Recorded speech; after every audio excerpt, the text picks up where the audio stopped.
If 100 push-ups, 100 sit-ups, 100 squats, and a 10-kilometer run every day allows you to destroy the moon in a single punch, I wonder what like 10 a day would do. I mean, I don't want to push myself too hard, you know?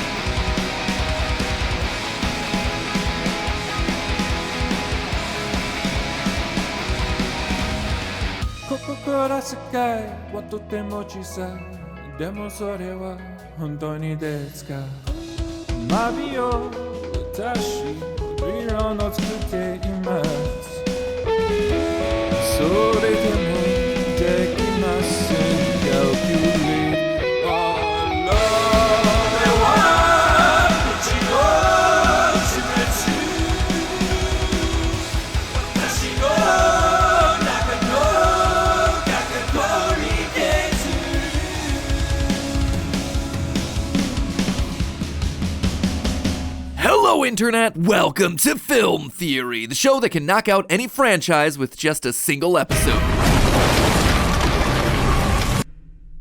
Okay. Today we're hopping back into the wonderful world of anime to revisit One Punch Man. For those of you who don't remember, 3 years ago we actually pitted his unstoppable punch against Captain America's unbreakable vibranium shield to see who could win. But I never quite felt like we gave the show itself its due. From armored gorillas to seaweed people, this show is full of absurd powers and awesome moments that we could look at. But of course, nothing compares to the incredible strength coming from everyone's favorite C-ranked hero, Saitama. I mean, let's be honest, who wouldn't want to walk around with the power to level planets at the end of your arm? Well, that power can now be yours in your phone. Thanks to our sponsor for today's episode, One Punch Man the Strongest, a new turn-based RPG available now for iOS and Android. The game's officially licensed and supervised by the people who know One Punch Man the best, recreating all the key events from the first season of the anime. And not just recreating, mixing in actual scenes from the show. It's a really cool visual style that feels unique to the game, blending the video game world with the anime world. Along the way, you'll have the chance to recruit over 60 fan-favorite heroes and villains ranging from Carnage Kabuto to This lost child. and of course, there's Saitama himself, whose unstoppable punch is entirely in your control, no sit-ups required. Well, maybe some sit-ups required considering you'll have to complete his strict exercise regimen in a minigame mode called Saitama's Quest. You have to keep doing it, no matter how difficult it gets. One Punch Man the Strongest is available now, and it's currently in the middle of its launch event, which means that if you go play now, you're gonna get yourself a bunch of goodies. If you want to find out more and be a hero for fun, you can download One Punch Man the Strongest by scanning the QR code that you see on screen or clicking the link in the description. And don't forget to use the promo code TFTOPM for 4 superb vouchers, 30 stamina, 10,000 coins, and 10 XP Soda 2s. But hold on, let me stop shilling here for a moment. Well, in theory, having the power of Saitama in my hands seems awesome. In reality, it'd probably be more like a curse. And not just because he's able to defeat anyone without breaking a sweat. As I played through the events of One Punch Man the Strongest and remembered all these bits from season 1 of the anime, I realized that Saitama's heroics actually cause a lot of damage. And I do mean a lot. I know the show plays some of these moments for laughs, but when you actually stop and do the calculations, One Punch Man has actually killed millions of people. In fact, it's likely that he's destroyed the planet multiple times over in his carelessness. In trying to save civilization, he's wound up destroying it multiple times. Don't believe me? Well, hop off that bike of yours for a second, Moomin Rider, because today we're talking about all the times Saitama's quote-unquote help actually killed more people than it saved. In both One Punch Man the anime and the Strongest mobile game, one of the first villains we're introduced to is Beefcake, a buff dude bro who's mutated into a giant mass of muscle in an effort to be the strongest man. Obviously though, he's wrong. He's defeated by Saitama in a single punch, who then gives him this dose of reality. Having overwhelming strength is pretty boring, actually. But I'm not interested in the philosophy of it all. I'm interested in the resulting devastation. When Saitama punches Beefcake, he knocks him back onto the city, crushing even more buildings and killing more people. And all he has to say about it is, whoops. It's a perfect showcase of how he doesn't take the consequences of his actions seriously at all, considering that he likely just killed thousands of people. But to know for sure, let's do some math, shall we? First of all, to figure out how many people Beefcake crushed as he fell, we're gonna need to find out how tall and wide Beefcake is. first. There's lots of ways to do this. The simplest is to take this profile shot from the game and do some quick measurements. We see here that Beefcake is standing next to this group of buildings. Doing some rough comparisons, we can tell that Beefcake is around 6 times the height of the surrounding buildings. But something about that didn't seem big enough, so I decided to go back to the original anime. Now, in the series, the animators play with size and scale a lot, so I decided to go with the biggest scale that I could find evidence for, and it's right here when we see a footprint left behind by Beefcake imprinted into a huge portion of the city. Believe it or not, we can use this to determine his height. A person's height in proportion to the length of their foot is typically 6.1 inch for height for every inch of foot. Now, due to the stylized nature of the cityscape's art, it's a bit difficult to count the exact number of city blocks here, so to be safe, we're gonna base our count only on the very large streets that we see cutting through the buildings. Using that, a reasonable count will land us between 5 to 9 blocks, so I'm just gonna split the difference and say that it's 7 city blocks long. An average city block in a large metropolitan area tends to be about 1,066 feet or 325 meters long, meaning that Beefcake's foot here would be an insane 7,464 feet or 2,275 meters long. That is the length of 6 cruise ships or a long airport runway. And again, I recognize how ridiculous that number is, but that's what the show is telling us. So using our 6.1 inch to 1 inch proportion here, that means that Beefcake is an absolute unit, standing at 45,560 feet or 13,877 meters tall. For context, the tallest building in the world, the Burj Khalifa, is only 2,717 feet or 828 meters tall. This puts Beefcake's head firmly in the stratosphere. He is taller than the altitude at which most planes fly. Thankfully, now that we have this number, figuring out how wide Beefcake is super simple thanks to our old trusty friend, pixel measurements. We get ourselves a good shot of Beefcake's entire body here. Using some basic math, we can determine that Beefcake's body has a width of roughly 16,345 feet or 4,982 meters. This is a very, very rough estimate, but that would mean that Beefcake's entire body has an area of roughly 26.7 square miles or 69.1 square kilometers. Now, before we move on to just how destructive Saitama's punch would be here, I want to challenge you to head on down below this video and punch that subscribe button. Go on, I'll just wait here and play through a chapter of One Punch Man, the strongest, real quick. I'm at the chapter with Beefcake, should be one punch, super easy. So, how many people died when Saitama knocked Beefcake over? Well, it would depend on a ton of factors, of course. Did Beefcake fall in a commercial or residential area? What time of day is it? How many people were able to evacuate? It's a lot of factors that we don't really have a way to account for, so we're just gonna use a citywide average to keep the numbers as clean as possible. All of the cities in One Punch Man are original creations with no great one-to-one real-world comparisons. But since One Punch Man is a Japanese series, these cities have Japanese-inspired architecture and are shown to be densely populated. We're gonna use the stats for Tokyo in our calculations. Tokyo has a population density of 6,158 people per square kilometer, which means that about 425,518 people would have been crushed to death just because Saitama punched Beefcake and knocked him back into the city. Well done!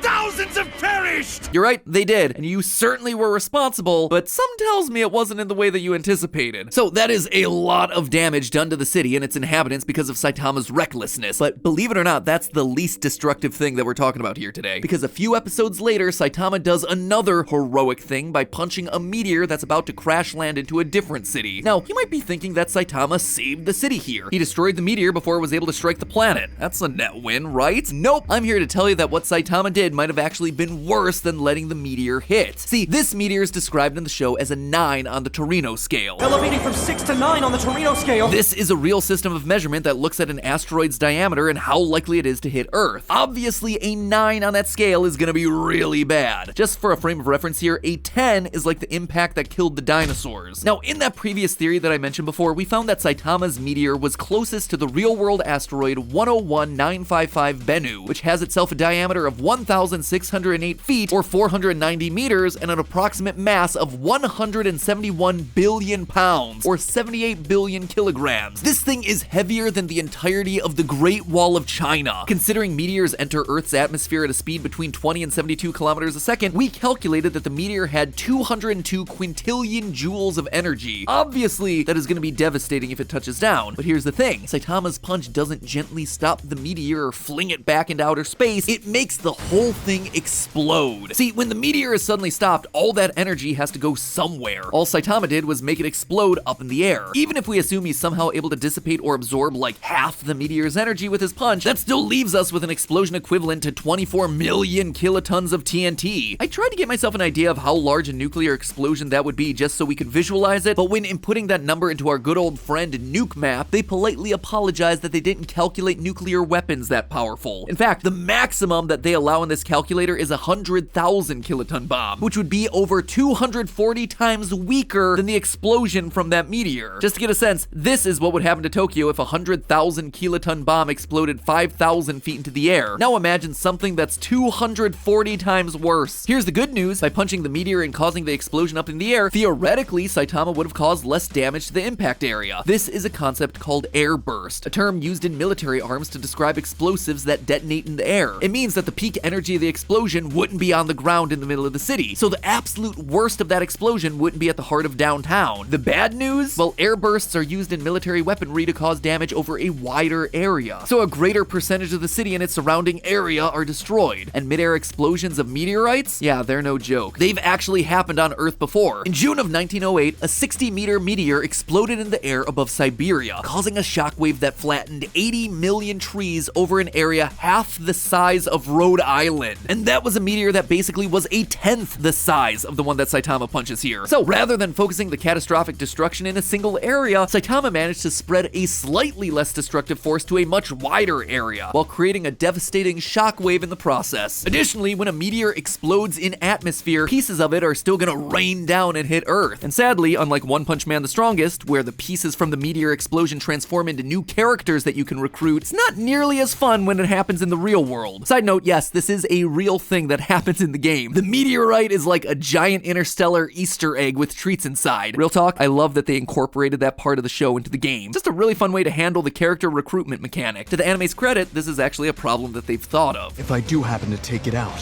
what then? The meteor may break apart and still cause a disaster. I guess that takes care of that. But here's the thing, the real world destruction here would be far, far worse than what we see in the show. Obviously, it's difficult to math out how many pieces this meteor would break into or how big they'd be, so I'm choosing a number here arbitrarily. Assuming that half the meteor was vaporized by his punch, that still leaves 85 billion pounds of meteor left. If that broke up into pieces that were roughly the size of a refrigerator, that would leave over 2 million rocks raining down onto the Earth. Doing some back of the napkin math here, each would weigh nearly 18,000 kilograms and possess a kinetic energy output equivalent to 11 kilotons of TNT. The atomic bomb dropped on Hiroshima, it had a yield of 15 kilotons of TNT. So at least the rocks wouldn't be as bad as that particular atomic bomb, but you know, now there's 2 million of them all hitting the area at the same time. Kinda makes you wish that all the meteor fragments really were just characters like Bang and Boros like they are in One Punch Man the Strongest, huh? And yet somehow that still isn't the worst thing that Saitama's ever done. No, that honor comes at the very end of the season. See, during the final battle of Season 1, the alien invader Boros knocks Saitama to the moon. Of course, Saitama's completely unfazed and jumps back to Earth, with the power of his jump creating a massive shockwave on the lunar surface. Why is that a big deal? Well, this single action just doomed all life on Earth. Let me explain. Since we just talked about meteor impacts, I thought it might be fun to use the crater Saitama left behind on the moon to calculate his energy. See, this thing is huge, big enough that it can be seen from Earth. We actually get a great look at how massive it is in this piece of artwork from the One Punch Man manga, which allows us to measure its exact width. The diameter of the moon is 2,159 miles, or 3,475 kilometers, and using pixel measurements, we can determine that the crater is a gargantuan 1,344 miles, or 2,163 kilometers wide. That is just under the distance from Los Angeles, California to Dallas, Texas. In other words, that single crater is about half the width of the United States. So with all that information in hand, we can now use this meteor impact calculator to determine the energy of Saitama's jump. And the answer is this, 3.89 times 10 to the 26 joules of energy. Yeah, it's kind of hard to tell what that means. I mean, that's 26 zeros, so you know, it's probably gonna be really powerful stuff. Nearly 400 septillion joules of energy, which sounds impressive, but is also like, you know, it's confusing. Like, what does that actually translate to? Well, first, it's certainly bigger than the impact that killed the dinosaurs, so we certainly have that going for it. My next thought was that maybe it'd be enough to outright destroy the moon. But nope, not quite. To do that, you'd need to add 3 more zeros, 1.2 times 10 to the 29th joules. But I suspect Saitama's leap back to Earth had enough power in it to do something equally bad. Deorbit the entire thing. Knock the moon out of its gravitational relationship with Earth, swiping left on us as it pieces out into the rest of the solar system. Moving a celestial body as big as the moon would obviously be a super complicated math problem. Thankfully, theoretical physicist Jack Fraser Govil already did the math for us, navigating those messy equations to find that it would take approximately 2.5 octillion joules to completely deorbit the moon, just slightly more than what Saitama's jump produces, but not so fast. That's talking about the whole moon. When Saitama jumped, he also atomized a huge chunk of what he was standing on. It's difficult to gauge just how much debris was thrown from the lunar surface by Saitama's jump, but I suspect it was enough to lower the moon's mass and set it free from its marriage to the Earth. But even if it wasn't completely deorbited, the enormous amount of energy from Saitama's jump would still push the moon a significant distance further away from the planet. So what? Why would that be a problem? Well, loyal theorists, there would be a lot of changes to the way that our planet functions. For example, the days would get slightly longer because the moon's gravity partially affects the speed of the Earth's spin. The tilt of the Earth would also change, as it's the pull of the moon that helps keep the planet tilted at 23.5 degrees. Losing this tilt would change the seasons, making them more unpredictable and more extreme. But the big one, the huge change that affects everything, tides. Losing the moon, or even pushing it further away from the Earth, would absolutely devastate tidal systems all around the world. See, the tides that you see in the ocean are directed by the gravitational pull that the moon has on Earth. It's literally pulling the water to follow it as it orbits the planet. The further the moon gets, the weaker the pull and the lower the tides. If they weaken enough or disappear entirely, that means that there would be no tides to churn up material in the oceans, which allows for coastal ecosystems to thrive. Animals like crabs, mussels, starfish, and snails would be decimated by this, as would any creature that relies on them for their source of food. And of course, anything that relies on those animals would then suffer as well. But making water go up and down isn't the only thing that the tides control. They also control worldwide currents of water that span entire oceans. This helps to stabilize Earth's climate, distributing warmer waters around the globe. Without the warm water driven by the tides, European cities would suffer much colder climates than we see today. The same could be said for Eastern Asian countries like Japan and China, who rely on the Kuroshio current to bring warm equatorial waters north. Without the moon, these tidal currents would disappear, devastating entire continents. When combined with the more extreme seasons from the change in Earth's tilt, kiss humanity goodbye. In short, civilization as we know it would come to an end. Turns out that the Hero Association was always focused on the wrong problem. Saitama is the real force of destruction they should have been focused on stopping. So, considering that, maybe it's best that we do keep Saitama's powerful punch limited to a mobile device. Which, hey, thanks again to One Punch Man the Strongest for sponsoring today's video. What better way to revisit Saitama destroying the lives of millions throughout Season 1? Remember, if you want to check out this new turn-based RPG, you can download it on iOS and Android right now. Plus, you can support the channel by either scanning the QR code on screen or using my download link in the description below. And don't forget to use my promo code TFTOPM so you can fight alongside Saitama and be a hero for fun. For real, if you have any interest in trying out this game, you don't want to miss out all the free goodies that you get during this launch event. Anyway, if you'll excuse me, I have to go get my 100 squats in. In the meantime, remember, it's all just a theory. A film theory. And cut.